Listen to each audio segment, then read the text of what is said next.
Hey everyone, welcome back to the channel. Today, we have some shocking news about the repair costs of the Rivian R1T.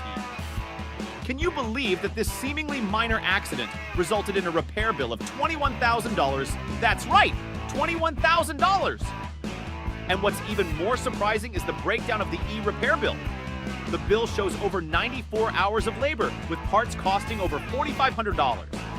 It's hard to wrap our heads around how a seemingly minor accident could result in such a hefty bill. But the repair shop did an excellent job, with the owner praising their workmanship. However, questions arise about the need for such extensive repairs and the impact it has on insurance costs. What do you think about this eye-opening repair bill? Let us know in the comments below. Thanks for watching, and don't forget to like, share, and subscribe for more automotive news and updates. See you next time.